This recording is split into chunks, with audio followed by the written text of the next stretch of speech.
Hello everybody, this is the Goofsome Fox coming at you with a 450 cost match here in the level 2 Desert Zaku.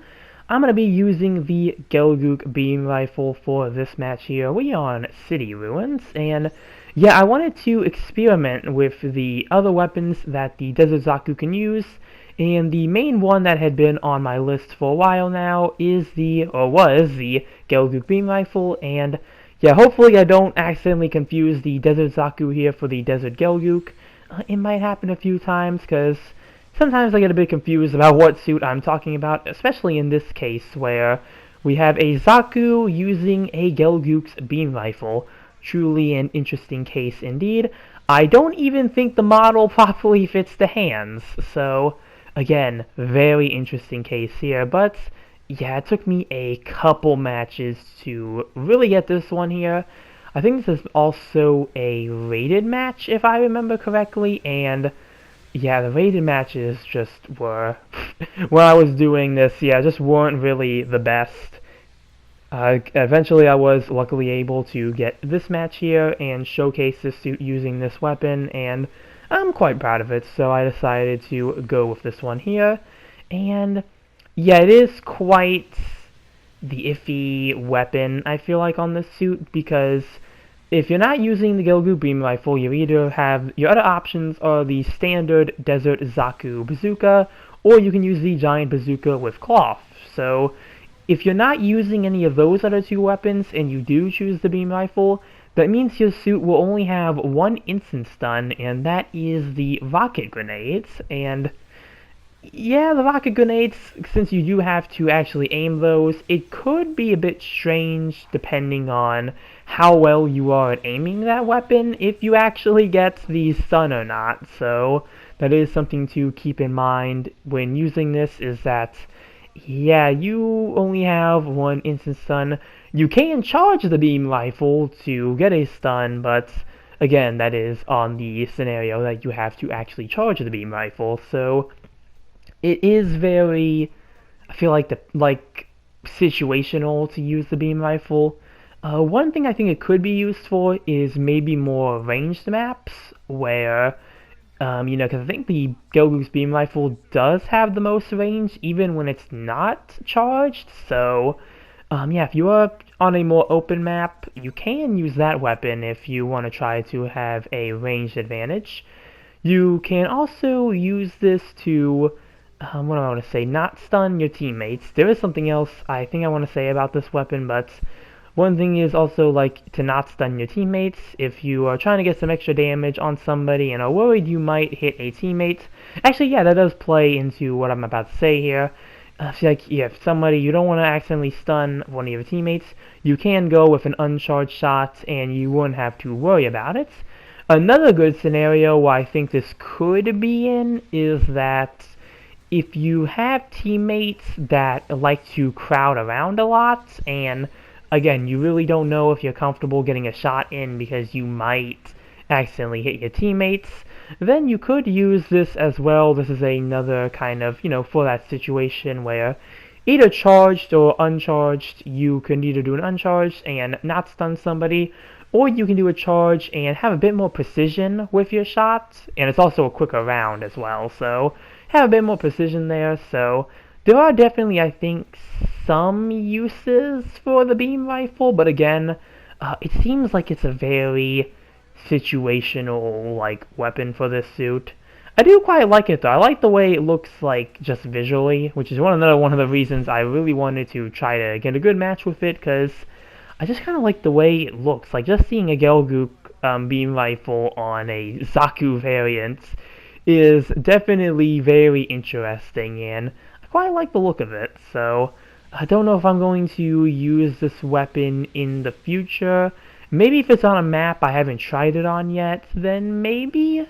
So might be something I might try to come back to in the future. Probably won't make like a follow-up video or anything, but definitely something I might try to experiment with. Maybe next time I can try to get a Saturday stream in. Could try to get a few matches with it and do a little bit of a showcase there with either the level 1 or the level 2 variants. And hey, right now trying to chase down this Pixie, which is chasing our Isaac. And looks like here, gonna get an uncharged shot and manage to destroy the Pixie there. So, yeah, the beam rifle can do quite a bit of damage, especially on a suit like this, which I think has lower range stats. So, yeah, being able to do that much damage to a Pixie with this weapon is definitely a bit impressive.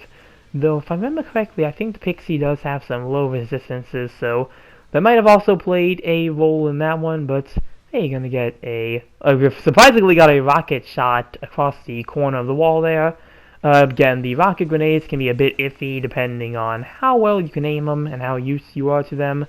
If you play the Dom Tropin or the Dodge a lot and then you play this suit, then you'll probably be a bit more accustomed to the rocket grenades, but I have not played the Dodge really that much, and it's also been quite a hot minute since I've played the Dom Tropin, so going in with this suit, have been a bit rusty, trying to get these rocket grenades to, work a bit more in my favor, which I made some improvements over time, kind of got the hang of them again. But looking at the situation right now, enemy team is ahead, our team is wiped out, so just waiting to spawn in now. We have a minute and a half left, or just a little over that. And looks like our team is spawning in here at point D. At least 3 or 4 of us are. Somebody is spawning in as pilot, so I assume they might be trying to call support fire somewhere.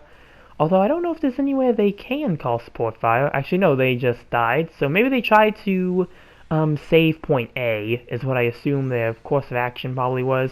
Maybe try to prevent whoever the enemy pilot there was from getting a hold of that spot. And that is very nice if they were able to get them, because yeah, we definitely don't want the enemy team spawning in right here, because that could give them a pretty good advantage. Speaking of support fire, we do have support fire at our 1 point already, so if somebody does happen to spawn in there in time, they can try to get a support fire in real quick. There is I think that might have been the Pixie that just got destroyed, and I totally missed my beam rifle shots, even though it wouldn't have done anything since they were already in their death animation. And hey, there is what looks like the full armor Gundam again. Did get the assist there. It looks like I helped out the Marasai. Here are 2 more enemies here. Just trying to see who they are. There is the Gym 3 powered. And looks like, okay, gonna try to go in for that. And hey, got him with the heavy swing there. Not even the heavy swing, just the down swing there. Would be very interesting if this thing had a heavy attack, but nope, no heavy attack for this suit. And hey, timeout, mission over. Good work's going around, and let's see how we did here with the Desert Zaku with Gelgook beam rifle. Yeah, I don't even think the hand wraps around that well, but yeah, did get top individual. Gonna send a few praises throughout the team there. And first place overall with 6 kills and 2 loss. Not too bad there. And yeah, that's gonna do it for this match here. Again, just a little something that I wanted to kind of get with this suit. Usually I don't try to make similar videos with like suits I've already used like in very close times to each other, because I know I already did a double video of the Desert Zaku, so this is coming not too far right after that. But again, it was a match I was proud of, so wanted to share this one, especially with the beam rifle at play here. So yeah, that's going to be the end of this video here. Comment down below what you think about the Desert Zaku with Gelgook beam rifle, what your thoughts on this particular loadout are. Remember to like and subscribe if you enjoyed the video, and with that, I will see you all in the next one. Later.